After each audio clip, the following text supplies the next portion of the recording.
Hello. I would like to tell you some stories today. This story is about when I first started working as a sworn peace officer. Back in 1967, a new TV show, Dragnet, used this opening. The story you are about to see is true. The names have been changed to protect the innocent. My stories are also true, and I do not name any names. Since this is a cop story, I need to get dressed properly.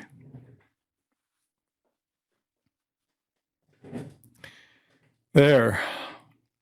Does that look more like what you expect from a police officer? Let's get started. Almost all new police officers go through a phase called badge happy.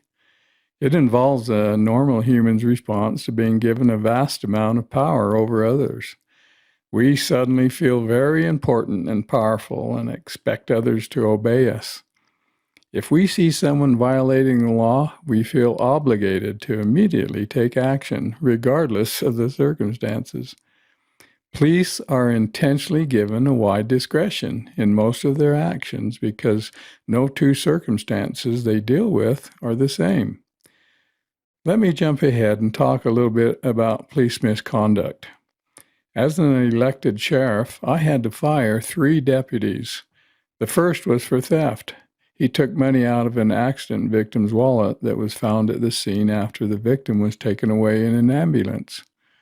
The second was an officer who reported on duty over the radio and then returned to his home for several hours before actually beginning his patrol duties. Over the course of 1 year, he cheated the county out of 30 days of work. The third was a new officer I hired myself. After his completion of the required Peace Officer Academy training, he began regular patrol duties.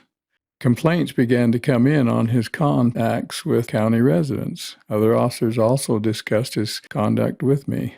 I counseled with him on several occasions. After an extended time with no change, he had to be let go. He was a case of this badge happy problem I'm talking about. You may be the nicest person on earth and still be badge happy when you're at work. To be honest with you, I have to admit that I too had a case of being badge happy when I started my career. Here is the experience that jolted me out of it. I was driving in my personal vehicle down a road with a single lane in each direction. I was going the 25-mile-an-hour speed limit. I was off duty in civilian clothing. Of course, I was carrying my gun and badge. A car coming up behind me, going over the speed limit, started to pass, but then the driver saw an oncoming car. Rather than braking and pulling back in behind me, he turned back into my lane to avoid a head-on collision. I was forced to drive off the pavement onto the shoulder of the road to prevent him from hitting me. I was mad. I was a police officer. He wasn't going to do that to me and get away with it. When it was clear, I pulled alongside and flashed my badge and motioned for him to pull over.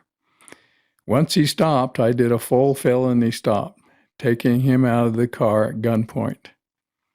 About that time, some voice in my head said, "Are you going to shoot him for a traffic violation? And what will the chief of police say if he complains about how I stopped him?"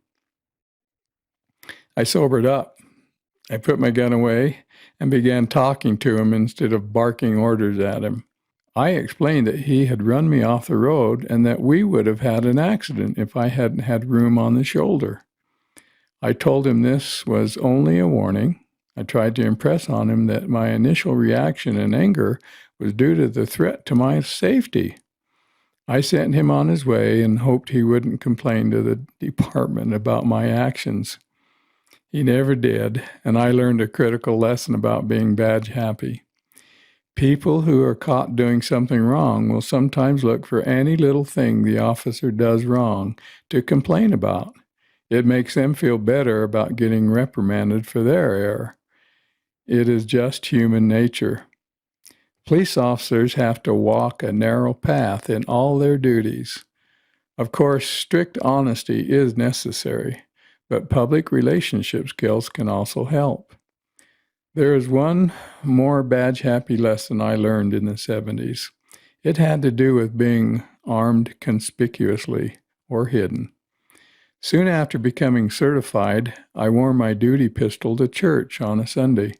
It was a big 4-inch 357 Smith & Wesson with a wooden grip. I wore it in a hip holster under my Sunday suit coat, but anyone could see it poking out. I sat down on a wooden bench and heard a loud wooden thud.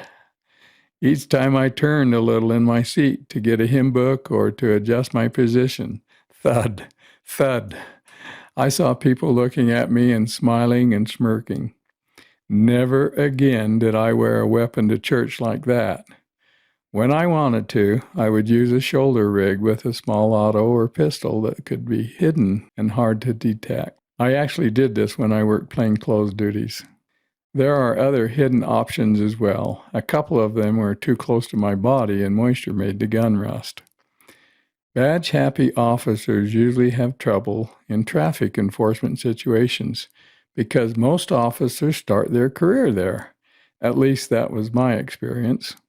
I talk about how I learned to do better in those situations in another video. Well, this is all for this video. Thank you for your time.